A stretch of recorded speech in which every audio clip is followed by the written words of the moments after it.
Muy buenos días, soy Marcela Vélez y desde Londres comento con ustedes las noticias que deben saber para comenzar el día.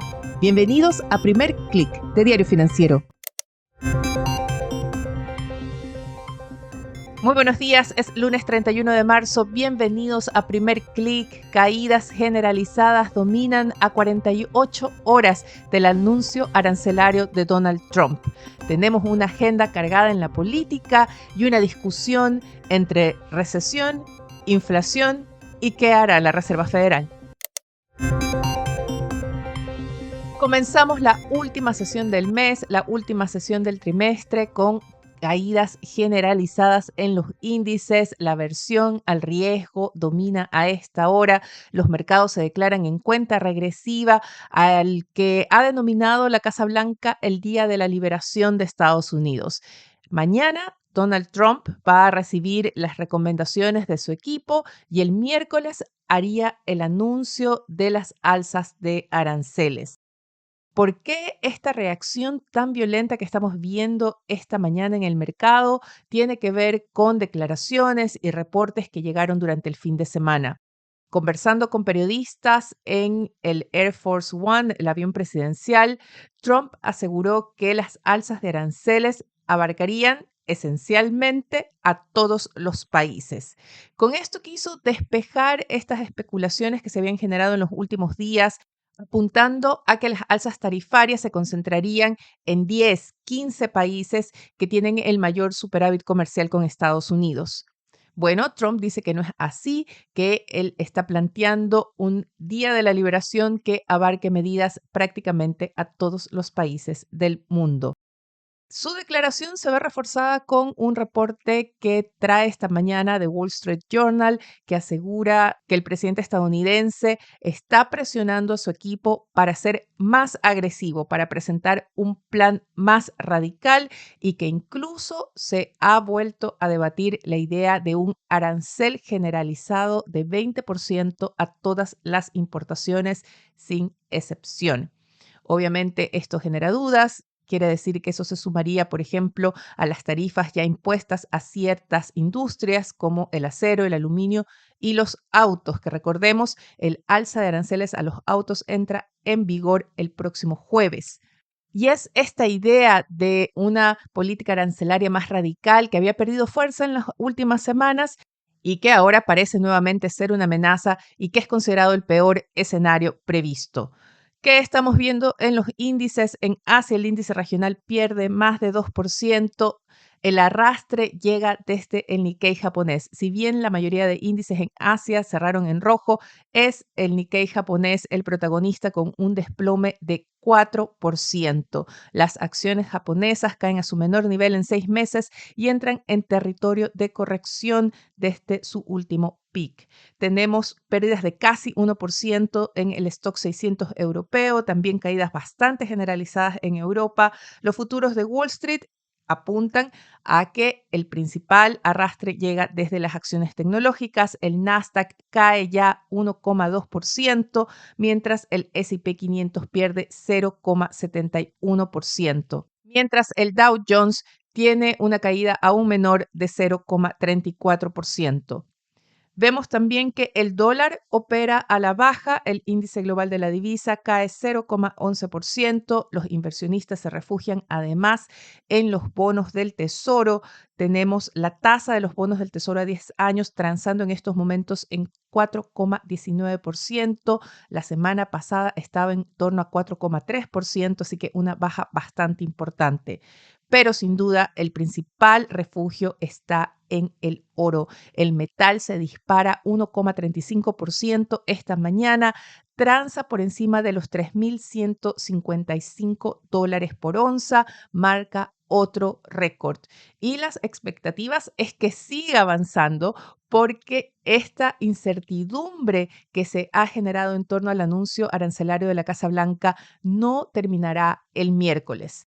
Porque de aquí lo que va a venir es saber los detalles de cómo se aplicarán los aranceles, si se sumarán a los que ya se han anunciado, también si se van a aplicar de inmediato, también qué van a hacer los otros países, qué van a hacer China, Reino Unido, la Unión Europea, van a adoptar represalias. Y si lo hacen, ¿qué tan graves van a ser las medidas que tomen? Todas son preguntas que no se van a despejar el miércoles, sino que seguiremos con esta especulación durante los próximos días. Eso sí, estamos viendo cómo se deterioran las expectativas. JP Morgan elevó a 40% la probabilidad de una recesión bajo la idea de una política arancelaria más radical.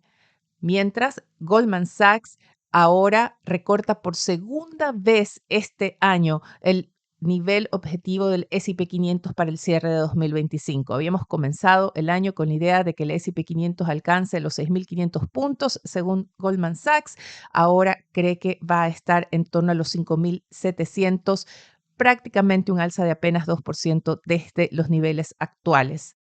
Los bancos estadounidenses están anticipando un deterioro del crecimiento producto de la incertidumbre que introduce la política arancelaria de la Casa Blanca y también de otras políticas bastante radicales. Esto estaría golpeando la confianza de las empresas y también de los hogares. Ya tuvimos el viernes pasado una nueva lectura del índice de confianza de los consumidores. Se trata del índice que mide la Universidad de Michigan y este mostró una nueva caída, la cuarta consecutiva en el índice de confianza, también en el de expectativas y un salto en las expectativas de inflación. Esta es la discusión que va a seguir marcando al mercado. ¿A qué le va a prestar más atención la Reserva Federal? ¿A las presiones inflacionarias, a un alza de la inflación que según Goldman Sachs podría superar la inflación subyacente ya el 4%, producto del alza de aranceles el próximo trimestre? ¿O va a prestar la Fed más atención al deterioro económico que se espera, también producto de las políticas de la Casa Blanca? Recuerden que ya Jerome Powell rescató la palabra transitoria para definir la inflación que se generaría por el alza de los aranceles y los analistas de Goldman Sachs ahora corrigen sus proyecciones para la Reserva Federal y esperan 3 recortes de tasas de interés este año. Si aún no lo han hecho, los invito a que escuchen nuestro especial del viernes pasado. Conversamos con Jorge Harker, él es asesor de mercados internacionales para AdCap Grupo Financiero y él plantea que la Casa Blanca está buscando una recesión para crear un escenario donde pueda de alguna forma resetear la economía de Estados Unidos bajo este nuevo modelo en el que no solo cree Trump, sino también su equipo, incluyendo el secretario del Tesoro Scott Bessent. Así que no se pierdan, es una interesante conversación y es el tema que va a seguir en el debate. Y para ello, los analistas del mercado van a tener mucha atención en cada uno de los indicadores económicos. Esta va a ser una semana bastante especial en torno a esa discusión porque tenemos a varios banqueros centrales en agenda, algunos gobernadores de la Fed, precisamente con conferencias en torno al panorama económico. Por ejemplo, el miércoles, el día en que se dé el anuncio arancelario, la gobernadora de la Fed, Adriana Kugler, va a hablar de las expectativas de inflación y la política monetaria. El jueves tendremos a otros 2 gobernadores de la Fed, incluyendo su vicepresidente, Philip Jefferson, presentando un panorama de la economía de Estados Unidos en diferentes conferencias en las universidades, pero la atención va a estar en Jerome Powell, quien hace su propia conferencia sobre el panorama económico el día viernes. Ese día, además, se publica el reporte laboral de marzo. Ahí se espera ya ver el impacto de las medidas de los despidos aplicados por esta Oficina de Eficiencia Gubernamental dirigida por Elon Musk. Y ya que hablamos del empresario y hombre fuerte del gobierno de Donald Trump, tenemos que hablar de otro evento que va a suceder esta semana, que es un evento político que en otros años no hubiese llamado la atención para nada y no estaría en la agenda internacional, pero que ahora se presenta como un primer referéndum del gobierno de Trump. Se trata de la elección para el juez de la Corte Suprema del estado de Wisconsin. Es una elección que está enfrentando a un juez conservador, detrás del cual se han alineado todas las fuerzas políticas y económicas del movimiento MAGA versus una jueza liberal.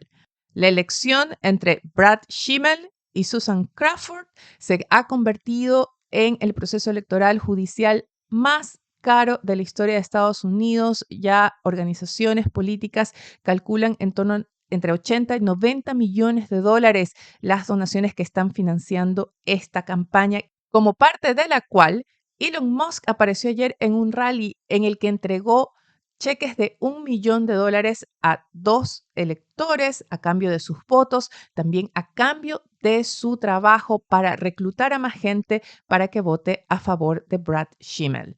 Y no serían los únicos. Musk prometió pagar a quienes recluten a otros electores. En Latinoamérica esta práctica es conocida como compra de votos. Se hace, sí, de otra forma, no tan frontal, no tan pública y quizás tampoco con esos montos tan altos. Esta elección va a capturar o debería capturar también la atención del mercado, va a servir como un termómetro político de lo que está pasando al interior de Estados Unidos respecto a la administración de Trump. Otro evento político importante va a ocurrir hoy y nos lleva hacia Europa porque un tribunal en Francia está por definir el futuro político de Marine Le Pen, la líder de la agrupación de derecha radical, extrema agrupación nacional, enfrenta el fallo en el proceso por malversación de fondos electorales y todo apunta a que sería encontrada culpable. La pregunta está en cuál sería la sentencia y arriesga a que sea una que la excluya de la carrera presidencial de 2027. Las encuestas la dan como favorita para esa elección, pero el fallo podría dejarla fuera y obligaría a toda una redefinición de la derecha en Francia. Antes de despedirme, quiero comentar con ustedes los titulares de Diario Financiero. En el titular principal nos reporta que Chile presenta una carta ante Estados Unidos para defender el carácter de socio estratégico de Chile en el cobre. Otro titular en la portada destaca que Goldman Sachs asegura que el impacto de las políticas de Trump pone a Chile en el radar de los inversionistas. Y también en la edición de hoy, la crisis inmobiliaria acelera la concentración del mercado y Diario Financiero reporta que las grandes empresas dominan ya más de la mitad de las ventas. Con esto me despido por ahora. Los invito a que sean actualizados de las noticias del día y más visitando nuestro sitio web de f.cl y de fsud.com con las noticias de negocios de Latinoamérica. No dejen de darnos su comentario, su calificación y también suscribirse en cualquiera sea la plataforma que estén escuchando este podcast. Eso nos va a ayudar a crecer. Gracias desde ya. Les deseo que tengan un buen inicio de semana. Nosotros nos reencontramos mañana.